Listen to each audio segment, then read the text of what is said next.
हम लोग जब भी स्टॉक मार्केट में ट्रेडिंग करते हैं तो हम लोग बहुत बार ऑब्जर्व करते हैं कि किसी पर्टिकुलर लेवल से शेयर्स क्या होता है कि बॉटम बना के ऊपर चला जाता है या किसी एक पर्टिकुलर लेवल से टॉप बनाकर मार्केट नीचे आ जाता है। तो हमें हर बार क्वेश्चन होता है कि काश ऐसा होता कि हम लोग बॉटम पर शेयर्स को बाय कर लेते या टॉप पर शेयर्स को बेच देते, तो इससे क्या होता कि हम लोग भी अच्छा सा प्रॉफिट कर पाते।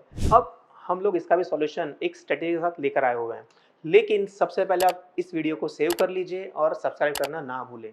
अब सबसे पहले आपको करना क्या है कि इसके लिए हमें पहले जानना पड़ेगा कि एक्चुअल केसेस में how to catch top and bottom. तो अब सबसे पहले क्या होता है कि हम लोग मार्केट में देखते हैं कि आपने कभी ऑब्जर्व किया होगा कि अगर कोई एक मूविंग एवरेज है, सो क्या हो रहा है कि शेयर्स नॉर्मल केसेस में मूविंग एवरेज से दूर जाते हैं और फिर अगेन मूविंग एवरेज से ऊपर जाते हैं। सो ऐसे केसेस में क्या हो रहा है कि यहाँ पर जो चल रहा है इस जोन में शेयर टाइम बीइंग नीचे आता है और फिर एवरेज से अगेन ऊपर चला जाता है। फिर से ऊपर जाने के बाद फिर से वो एवरेज से नीचे आ जाता है। अब यहाँ पर इस चीज को टेक्निकली कहते हैं मीन रिवर्जन। अब ये मीन रिवर्जन क्या होता है, यानी कि शॉर्ट टर्म में कोई भी शेयर अपनी एवरेज से नीचे जा सकता है या तो फिर बहुत ऊपर जा सकता है, लेकिन लॉन्ग रन में हर कोई शेयर अपनी एवरेज से, यानी कि अगर नीचे गया हुआ है तो एवरेज के नजदीक आएगा, या तो फिर अगर ऊपर गया हुआ है तो ये ऊपर से अपने एवरेज के नजदीक आने का ट्राई करेगा। और इसी फिनोमेना को कहा जाता है मीन रिवर्जन, कि मीन के एवरेज के नजदीक आना। मीन का मतलब होता है एवरेज के नजदीक आना। सो अगर आपने कभी देखा होगा कि निफ्टी के अंदर भी ऐसा कहा जाता है कि निफ्टी में हर साल निफ्टी अपनी 200 की मूविंग एवरेज के पास अगर ऊपर चल रहा है तो नीचे आएगा, और अगर नीचे चल रहा है तो 200 के एवरेज को मिलने जरूर जाएगा। अगर आपको टेस्ट करना है तो एक बार आप चार्ट में जाके एक बार चेक कर लीजिए, आपको ये ट्रूथ मिलेगा। अब हम लोग इस मीन रिवर्जन को कैसे यूज कर सकते हैं? सिंपल है कि अगर हमें ये पता चल जाए कि हमारा जो शेयर है कि एवरेज से कितना दूर जाता है, यानी कि ये डिस्टेंस कितना है, वो चाहे नीचे की ओर हो चाहे ऊपर की ओर हो। अगर आपने ट्रायल एरर के थ्रू अगर आपने ये पता कर लिया कि आपका शेयर एवरेज से कि भाई 2%, 5%, 10% अगर ऊपर जा रहा है और या तो फिर वो 5% नीचे जाके फिर से ऊपर आ रहा है, सो स्ट्रेटेजी इज रेडी। अब हमें इस स्ट्रेटेजी को यूज कैसे करना है? सो हम लोग यहाँ पर क्या कर सकते हैं कि हम लोग यहाँ पर अगर हम लोग ऐसी लाइन्स अगर ड्रॉ कर देते हैं, सो इससे क्या हो जाएगा, जैसे ही मान लेते हैं कि एवरेज से शेयर 5 to 10% नीचे आ गया और यहाँ पर अगर लाइंस के पास सपोर्ट ले रहा है, सो हम लोग यहाँ पर बाय कर सकते हैं with the small stop loss. Same way अगर हमारा शेयर ऊपर गया हुआ है, लाइन के नजदीक चल रहा है, तो हम लोग यहाँ पर प्रॉफिट बुकिंग कर सकते हैं या तो फिर शॉर्ट सेल कर सकते हैं with the small stop loss.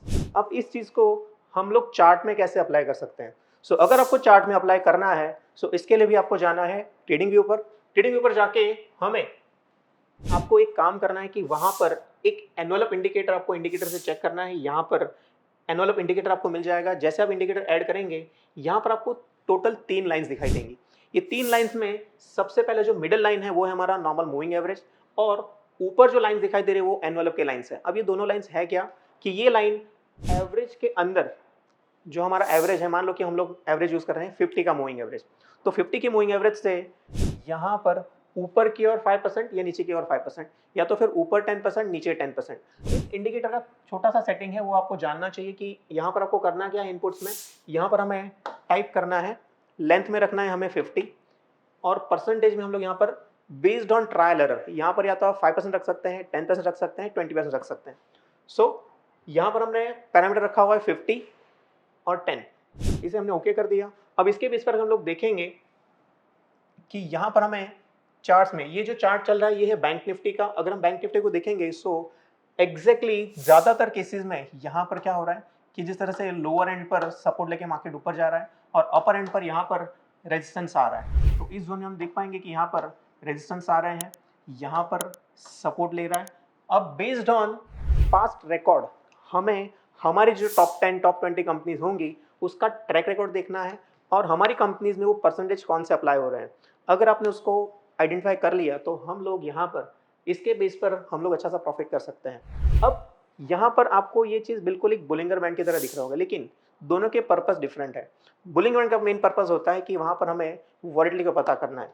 यहाँ पर हमें वॉलेटिलिटी को नहीं, लेकिन हमें ट्रेंड पता करना है, हमें सपोर्ट रेजिस्टेंस पता करना है, हमें यहाँ पर टारगेट स्टॉप लॉस पता करना है। सो इसके लिए यहाँ पर एनवेलप आपको एक अच्छा सा बेनिफिट दे देगा। और एनवेलप क्या यूज कर रहा है? Mean reversion. कि मीन रिवर्जन यानी कि शेयर अपने मेन एवरेज के इर्द गिर्द बार बार यहाँ पर आके क्या हो रहा है? वो घूम रहा है। वेल, ये जो स्ट्रेटेजी है मीन रिवर्जन की, हम लोग इसको अगर चेक करें एसबीआई के अंदर, सो एसबीआई के अंदर हम लोग यहाँ पर देख सकते हैं कि यहाँ पर बार बार शेयर पर्टिकुलर लोअर बैंड या तो फिर अपर बैंड से टर्न अराउंड कर रहा है। अब ये जो मीन रिवर्जन की स्ट्रेटेजी है कहाँ पर सबसे बेहतरीन काम कर रहा है कि जब भी कोई शेयर एक अच्छे से जोन में चल रहा है, यानी कि एक चैनल में चल रहा है। अब ये जो है एनवेलप, ये एक तरह से नेचुरल चैनल बन रहा है।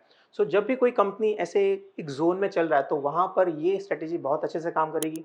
आपको जब भी ये स्ट्रेटेजी आप अप्लाई कर रहे हैं तो सबसे पहले आपको उसका बैक टेस्टिंग करना चाहिए, उसका पेपर ट्रेडिंग करना चाहिए, फिर बाद में उसको अप्लाई करना चाहिए बिना देखे समझे। क्योंकि क्या हो रहा है कि मंथली का जो पैराबोला होता है वो बहुत बड़ा होता है, वीकली में थोड़ा सा छोटा हो जाता है, डेली में और छोटा होता है।